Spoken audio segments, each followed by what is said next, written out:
Now that we've gone over all the boring stuff, let's move into the engine bay. Give it a little click. Yep. I will mention the headlights do pop up and down beautifully. Now to open this hood, I'm actually going to need two hands. There's a latch here and there's a latch here. So give me one sec.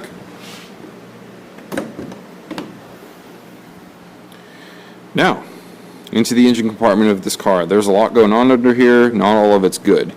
The air filters are pretty hashed. You can't see any light through them. They look pretty old. The dates on them I can't even read, so I'm not sure how old they are. So the first things I'm going to be doing, long story short, I'm going to be doing the air filters. I've already done an oil change. I couldn't get an oil filter. That's coming in tomorrow because no shop in town had an oil filter for this thing, oddly enough. Go figure. We'll get the oil filter swapped out, the air filters. These spark plugs need to be swapped out because it's been running really rich on one bank. These spark plugs over here are all just black. And we're going to be doing O2 sensors because when I scanned this thing, I used an OBD1 scanner that the guy actually had on hand. The guy that I bought it from, he didn't know how to use it. But we scanned it and it had an O2 sensor problem. We're going to do O2s, plugs, and filters. And we'll see how it runs and go from there. Other notes in the engine bay. We've got a fuse box that does not latch. It's broken, the fuse box lid, so I don't know if I can get another one of these or if I'm going to have to 3D print one. That would look really shitty. I hope that I can get another one of those. The power steering is the only thing leaking on the car, so I had to fill this up before we left because the power steering pump was screaming. What is leaking is the actual steering box. This is not a steering rack and pinion car as you would expect a BMW to be. It has a steering box like a Chevy truck from the 70s.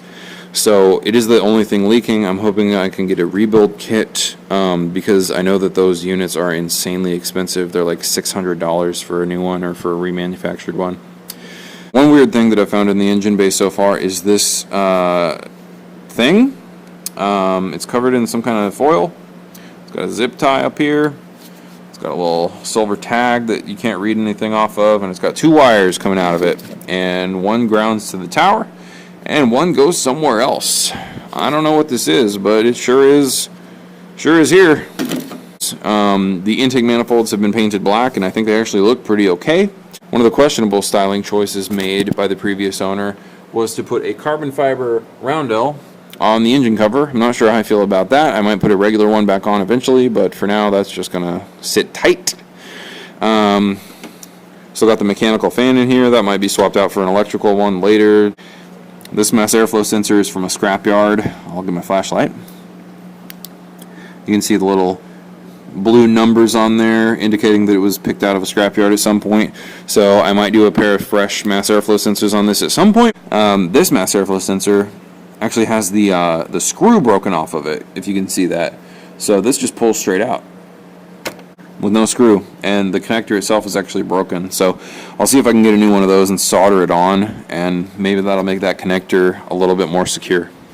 Over here, you'll notice that the washer fluid reservoir is missing both caps.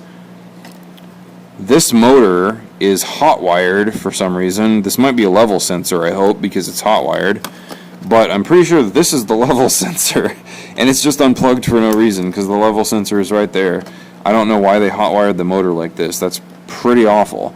And I don't actually know where the motor goes for the main reservoir because the motor for the auxiliary reservoir is here, but not the main one. Oh, here it is. It's back here. I gotta say, I don't know what this plug's for, but it sure is hot-wired, so maybe it's just a sensor for something. But there's no washer fluid in the thing. The lines and the nozzles are very questionable up here. This nozzle line is broken off, and there's one broken off on that one, so I will need to get some new nozzles and new lines for all of this. That's an easy thing to do. That'll just be a nice little Saturday project. Other than that, there's nothing really concerning in the engine bay or underneath the car. Actually, there's a lot of stuff that's really concerning underneath the car. But I don't have access to a lift right now. I will show you that when I get it on a lift. Basically, underneath the car, so far, I've already mentioned the fuel leak that we have. We have a massive fuel leak that I'm going to have to take care of. My suspicion is it's just the fuel filler neck or something on top of the fuel tank, because I know the previous owner replaced the fuel pumps in this thing, and he might not have put the lids back on the fuel tank properly, and perhaps one of those is leaking, because it didn't leak until I filled the tank to the brim. But when I got back here to home after about a 10-mile drive, the thing was still leaking like a mofo, and that's why I have to vent my garage all night. So what I think it is perhaps the fuel filler neck is actually leaking because it's dry rotted and it's just leaking fuel out at the highest level, because it stopped leaking pretty quickly. It only leaked for, I don't know, 20 minutes. But it was dripping. It's not like it was just seeping out as like a waterfall. Other than that, what does the underside look like? What does the suspension look like? And the steering? Well, I can tell you, if you go over 45 miles per hour in this car, it starts shaking violently. So there's something extremely blown in the steering or the front suspension. When I was underneath the car, I had it on a lift at my friend's house yesterday.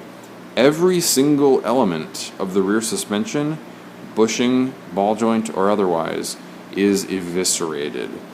Differential bushings, control arm bushings, ball joints, sway bar end links, everything is gone. So whoever had this for the last couple decades never touched the suspension. On the front end, thankfully, there are 2 or 3, I think there are 2 new suspension arms on either side of the front end. None of the steering linkage looks new, so I plan on just replacing everything in the steering. If I can get a rebuilt steering box, I will. If I can get a rebuilt kit, I will do that. I don't mind rebuilding it if such a thing is available. And then every single piece of the rear end is going to have to be replaced. So that's it. That's an in-depth look at my dream car, the 850i. I've got a lot of work to do to this thing. It's going to be a total money bit for a while, but these things have been going up in value, so I fully expect to get a return on my investment. If I take my time, I get the thing really cleaned up, make it a nice driver, maybe manual swap it. We'll see where it goes, but all I know is I'm excited to start driving it.